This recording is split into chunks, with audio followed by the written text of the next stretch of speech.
Assalamualaikum warahmatullahi wabarakatuh. Ketua dan anggota Majelis Hakim yang mulia, saudara termohon dari KPU, pihak terkait dari kuasa hukum Paslon 2 dan saudara dari Bawaslu. Dalam perjalanannya yang mulia, MK Indonesia pernah memberi warna progresif bagi perkembangan hukum konstitusi di Indonesia dan pernah dinilai sebagai lembaga penegak hukum yang sangat kredibel. Harvard Handbook tahun 2012 seperti ditulis oleh Tom C. menilai MK Indonesia adalah salah satu dari 10 MK paling efektif di dunia. Studi tentang perjalanan masa lalu MK yang bagus pernah ditulis juga dalam beberapa jurnal ilmiah.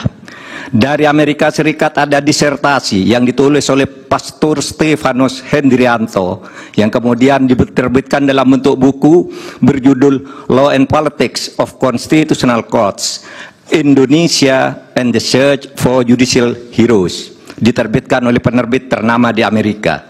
Dari IAIU Malaysia lahir disertasi karya Iwan Satriawan, Role of the Constitutional Court in Consolidating Democracy in Indonesia. Ada juga disertasinya Rifli Harun tentang hukum dan sengketa pemilu.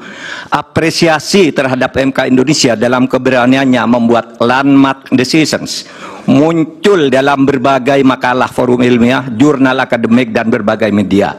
Bahkan dalam konteks penyelesaian sengketa pemilu, Begawan Hukum Sacipto Raharjo pernah menulis tulisan di harian Kompas 14 Juli 2009 dengan judul Tribute untuk Mahkamah Konstitusi, yang di dalamnya mengatakan begini: mungkin kita perlu mendirikan sebuah monumen agar orang selalu mengingat bahwa Indonesia pernah memiliki Mahkamah Konstitusi yang bekerja dengan penuh penghormatan, tidak takut terhadap intimidasi.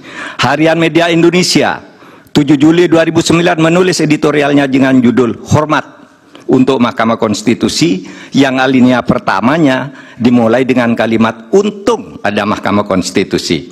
Majelis Hakim yang mulia, salah satu kunci pernah banjirnya apresiasi terhadap MK adalah keberanian MK dalam membuat landmark decisions, keputusan monumental dengan berani menembus masuk ke relung keadilan substantif sebagai sukma hukum, bukan sekedar keadilan formal prosedural semata.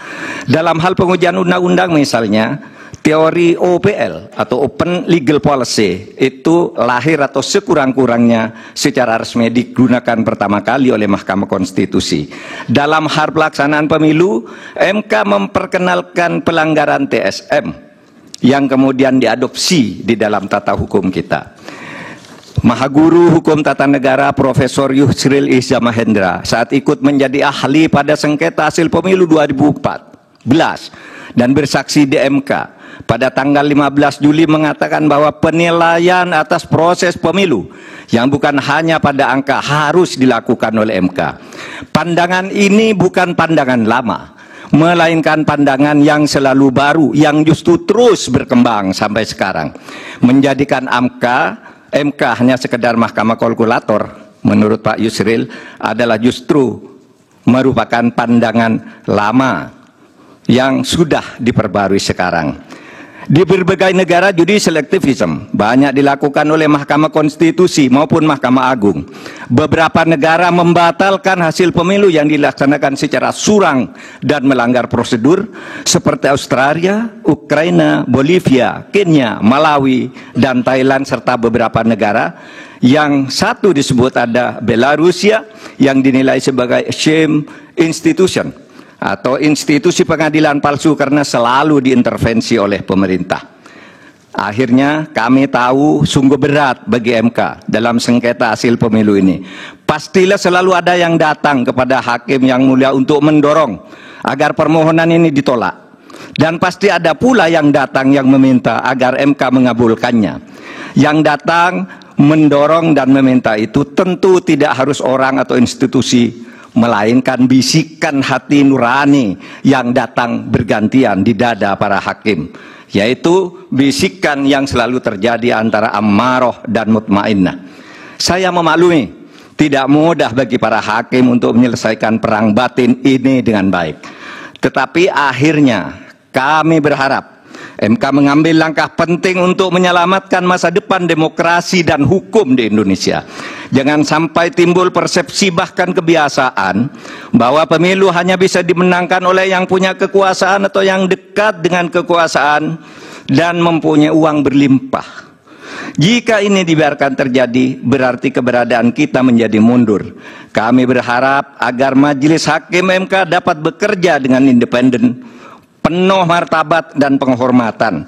Bagi kami yang penting bukan siapa yang menang, siapa yang kalah. Bagi kami, masalah ini adalah beyond election, melainkan harus merupakan edukasi kepada bangsa ini untuk menyelamatkan masa depan Indonesia dengan peradaban yang lebih maju melalui antara lain berhukum dengan elemen dasar sukmanya, yaitu keadilan substantif, moral, dan etika. Terima kasih Yang Mulia. Assalamualaikum warahmatullahi wabarakatuh. Waalaikumsalam.